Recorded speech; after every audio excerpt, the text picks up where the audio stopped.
मेरा सवाल ये है कि जो पीएम श्री योजना है, ये एक सेंट्रली स्पॉन्सर्ड स्कीम है, ये सेंट्रल सेक्टर स्कीम है? अगर सेंट्रली स्पॉन्सर्ड है तो इसमें स्टेट्स का शेयर क्या होगा? ये सेंट्रल स्पॉन्सर स्कीम है, 40% स्टेट का होगा, 60% भारत सरकार की होगी। ये दोनों से चर्चा हो, सारे राज्यों से चर्चा हो गई है।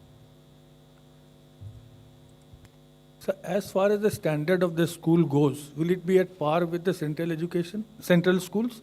Number two, as what I understand from your briefing, the major focus that you highlighted was on infrastructure. Will there be any focus on the quality of teaching as well? I think आपको मैं फिर समझाऊं, जो 60 point selection criteria रखा गया है, जिसमें सारा चीज़ इंफ्रास्ट्रक्चर वाली चीज़ हो। Primarily school focused on quality, technology, green school, new pedagogy, new learning teaching material, ये सारा चीज़ों को 40% फ्लेक्सिबिलिटी टू लोकल लीडरशिप। इसके अर्थ है घर बनाने के लिए नहीं, घर तो है इसीलिए दे रहे हैं कि आपकी मान लो कोई एक लोकल एक कल्चरल ग्रुप से वो सीखना चाहेंगे, वो सीखेंगे। कहीं उनकी स्टूडेंट्स को एक एक्सपोजर देने के लिए वो थोड़ा बाहर जाना चाहेंगे, वो जाएंगे।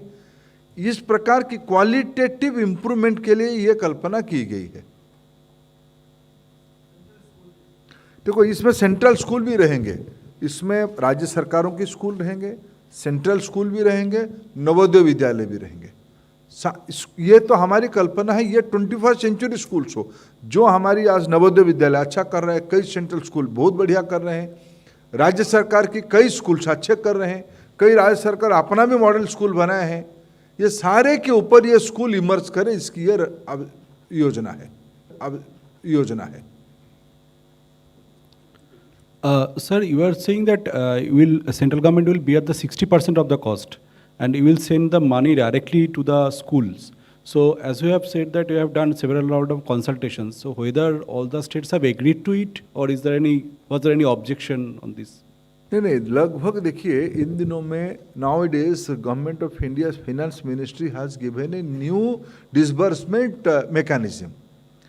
There is special nodal account SNA for the specific schemes and specific departments.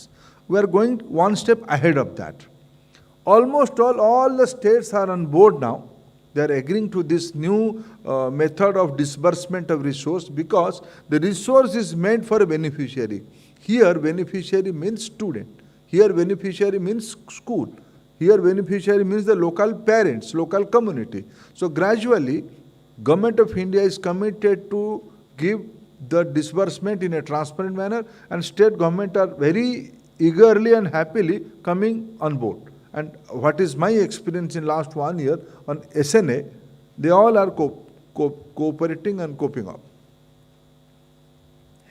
प्रधान जी, हमारा सवाल आपसे है कि आपने जो पीएम श्री योजना लाए हैं, तो पूरे देश के अंदर जो पुराने स्कूल हैं उनको मॉडर्नाइज तरीके से दोबारा वहाँ बनाया जाएगा, और उसके लिए भारत सरकार फंड देगी क्या?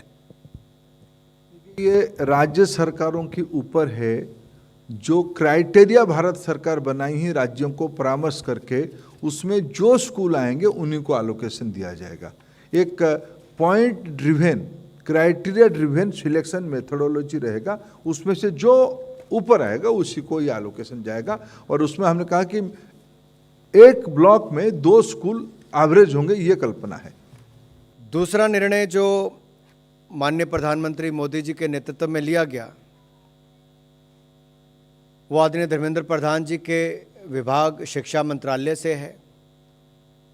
आपको ज्ञात है जैसे कि शिक्षा के ऊपर पहले दिन से ही प्रधानमंत्री मोदी जी का बल रहा है, इनकी सरकार का बल रहा। अटल जी के समय सर्व शिक्षा अभियान से देश भर के स्कूलों का कायाकल्प हुआ, शिक्षा में विस्तार जो सुविधाओं का था वो भी हुआ, और समग्र शिक्षा अभियान माननीय प्रधानमंत्री मोदी जी के नेतृत्व में उसकी शुरुआत भी हुई, और न केवल शुरुआत हुई बल्कि 2,94,283 करोड़ रुपये का बजट का प्रावधान भी उसके लिए किया गया। देश भर के लाखों स्कूल के करोड़ों बच्चों के लिए केंद्र सरकार की ओर से लगभग 2,94,000 करोड़ रुपये का प्रावधान समग्र शिक्षा के माध्यम से भी किया गया। अब उसी में ही शुरुआत करते हुए पीएम श्री योजना, जो माननीय प्रधानमंत्री जी की PM schools for rising India, उसके लिए भी आज मंत्रिमंडल ने अनुमति प्रदान की है। इसके लिए मैं निवेदन करता हूं माननीय धर्मेंद्र प्रधान जी से कि उस पर आप सबको अवगत करवाएं। धन्यवाद अनुराग जी। मित्रों, आज 7 सितंबर में कैबिनेट एक महत्वपूर्ण विषय को मंजूरी दी है, जिसके बारे में एक प्रारंभिक जानकारी शिक्षक दिवस के अवसर पर स्वयं माननीय प्रधानमंत्री जी ने देशवासियों को दिया था। पिछले 2 साल से देश में राष्ट्रीय शिक्षा नीति लागू की गई है। राष्ट्रीय शिक्षा नीति में जो मोटा मोटा कुछ प्रमुख बिंदु पिछले 2 सालों में लोगों की मन पे उतर रही है।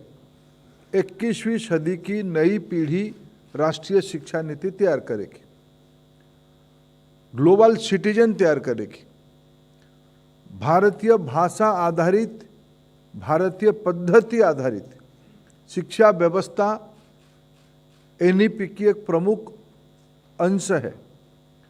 इसको क्रियान्वयन करने के लिए, उसको इम्प्लीमेंटेशन करने के लिए पाठ्यक्रम से लेकर स्कूल की ढांचा, जिसके बारे में अभी आदरणीय अनुराग जी ने भी उल्लेख किया, सरकार समग्र शिक्षा अभियान, पीएम पोषण अभियान, ऐसे महत्वाकांक्षी योजनाओं के साथ साथ शिक्षा एक भागीदारी की दायित्व की विभाग होने के नाते, कॉन्करेंट लिस्ट में रहने के नाते अनेक राज्यों ने भी अपना अपना तरीका अपनाया है। लेकिन उसी के अंदर एक नया मॉडल खड़ा करने के लिए आज कैबिनेट ने एक नया प्रारूप का अनुमोदन किया है। Prime ministers schools for rising India, prime minister school for rising India PM Shri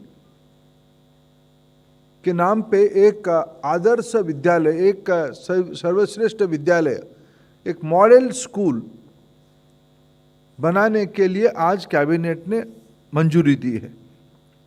2022 से 27 साल, 2022 से 2027 तक 5 साल के अंदर 27,360 करोड़ रुपया की लागत से लगभग 28,000, लेकिन एग्जैक्टली 27,360 करोड़ रुपया, 14,597 यानी 600 भी आप कह सकते हैं, 14,597 इतने स्कूल की गुणवत्ता बढ़ाने के लिए, नया नेतृत्व खड़ा करने के लिए एक का ब्लॉक में 2 स्कूल बन जाए। एनईपी ने पहली बार देश में बाल वाटिका की कल्पना, यानी सरकारी स्कूलों में प्ले स्कूल की कल्पना लाया है। तो आयु 3 से लेके क्लास 12 तक, यानी 17-18 साल तक 15 साल की स्कूल की,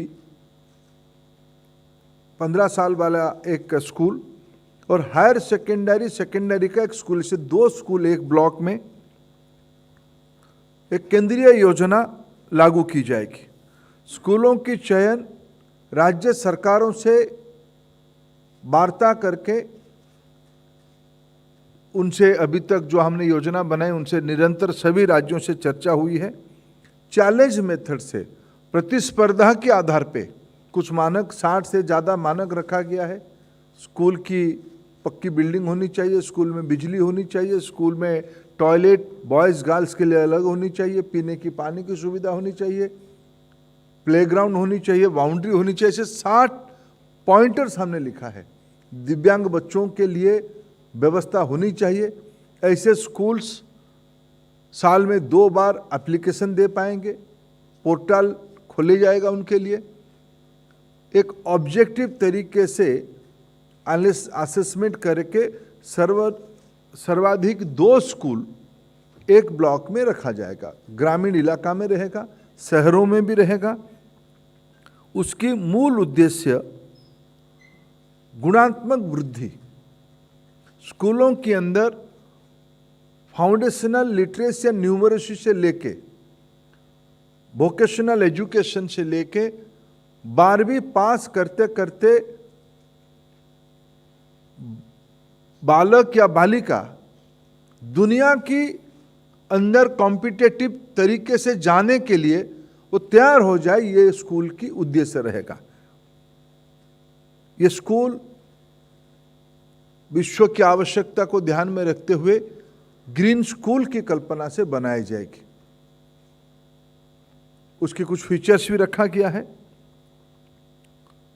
ये स्कूल टेक्नोलॉजी ड्रिवन होगा। ICT, digital lab, digital library,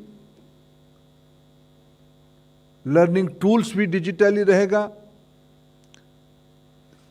सरकार ने वर्चुअल लैब की कल्पना की गई है, उसकी 3D लैब इस स्कूल्स में आ जाएगा। ये सारे कल्पना किया गया है। वोकेशनल एजुकेशन इस स्कूल में पढ़ाया जाएगा। एंटरप्रेन्योरशिप इस स्कूल की पढ़ाई का अंश रहेगा। 10 डेज बैगलेस स्कूल की एक्सपेरिमेंट यहीं शुरू होगी। भाषा आधारित शिक्षा की ये एक्सपेरिमेंटल लैबोरेटरी होगा। ये स्कूल के साथ 3 विशेष फीचर मैं आपको कहूं। इस स्कूल में लगभग 20 लाख विद्यार्थी रहेंगे। इन दिनों में विद्या समीक्षा केंद्र, इसकी कल्पना भारत सरकार ने देश के सामने रखा है। स्कूल एडमिनिस्ट्रेशन को ट्रांसपेरेंट करने के लिए, स्टूडेंट्स की परफॉर्मेंस को ट्रैकिंग करने के लिए एक पोर्टल रहेगा जिसमें पर्टिकुलर स्कूल की, पर्टिकुलर स्टूडेंट्स की, पर्टिकुलर विषय की परफॉर्मेंस को भी ट्रैक किया जाएगा। तब उस टीचर को पता चलेगा कि एक स्टूडेंट लैंग्वेज में वीक है, मैथमेटिक्स में अच्छा है, हिस्ट्री में अच्छा कर रहा है, फिजिक्स की समझदारी बढ़ाने की आवश्यकता है। उस हिसाब से उसको काउंसलिंग करना, उसको हैंड होल्डिंग करना, इसके लिए आपको जानकारी होने की आवश्यकता है। पायलट ये देश भर में ही लागू किया जाएगा, लेकिन इसको पायलट मोड पे ये पीएम श्री स्कूल में इसी साल से उसको लागू कर दिया जाएगा। मित्र, जैसे मैंने कहा, इसमें लगभग पर स्कूल 5 साल में 2 करोड़ रुपया की एलोकेशन जाएगी। पहली बार एक योजना हम बना रहे हैं कि दिल्ली से पैसा जाएगा तो सीधा स्कूल को जाएगा। प्रधानमंत्री नरेंद्र मोदी जी की नेतृत्व की सरकार की एक प्रमुख संस्कृति है पारदर्शिता। डायरेक्ट बेनिफिट ट्रांसफर सीधा स्कूल को, एक स्कूल के अकाउंट में होगा। स्कूल की प्रिंसिपल, स्कूल की मैनेजमेंट कमेटी, स्कूल की टीचर बॉडी, ये सारे की जवाबदेही उसके साथ जुड़े रहेगी।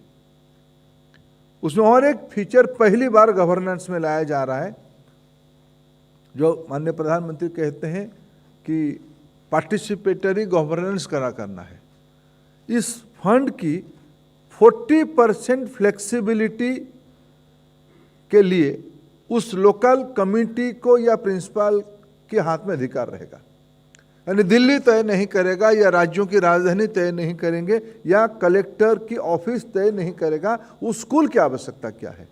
उस स्कूल की आवश्यकता को उस स्कूल की प्रिंसिपल, स्कूल की टीचर्स, स्कूल की स्टूडेंट्स, स्कूल की पेरेंट, ये लोग मिलकर तय करेंगे। हमारे स्कूल में क्वालिटी एजुकेशन के लिए जो एलोकेशन आई है उसकी 40% तक पैसा हम क्राइटेरिया ड्रिवन, कुछ क्राइटेरिया रखा जाएगा, लेकिन क्राइटेरिया रखा जाएगा ट्रांसपेरेंसी के लिए। लेकिन किस पाठ्यक्रम में खर्चा करा जाएगा, पेडागोजी में खर्चा करा जाएगा, लोकल टेक्नोलॉजी खर्चे में किया जाएगा, थोड़ा लोकल एक्सपोजर के लिए खर्चा किया जाएगा।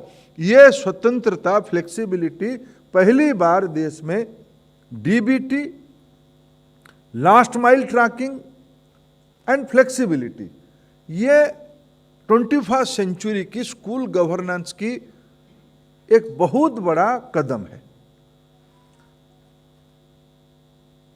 ये सारे फीचर्स पीएम श्री स्कूल पे आने वाला है। 2022-23 आर्थिक वर्ष में और एकेडमिक वर्ष में जब आज हम उसकी अप्रूवल कैबिनेट ने हमको दिया है, प्रधानमंत्री जी की आदेश आ गया है, तब उसकी पॉलिसी विभाग ने पूरा राज्यों के साथ मिलके, इसके पहले हमने लंबा समय से लगभग 1 साल से इस विषय पे कई राउंड्स के हमारे अधिकारियों का चर्चा राज्यों के साथ हुई है, राज्यों को ऑन बोर्ड लिया गया है। इसकी विंडो अभी खोल दिया जाएगा, स्कूल्स के लिए राज्य एप्लीकेशन डालेंगे, स्कूल भी डाल सकता है, राज्यों की अनुमति से डालेगा, उसको फिर हम लोग इसी साल पहला बैच ऑफ स्कूल्स को हम उनकी व्यवस्था पहुंचा देंगे। इस बार भी बजट में उसके लिए वित्तीय प्रबंधन भी रखा गया है।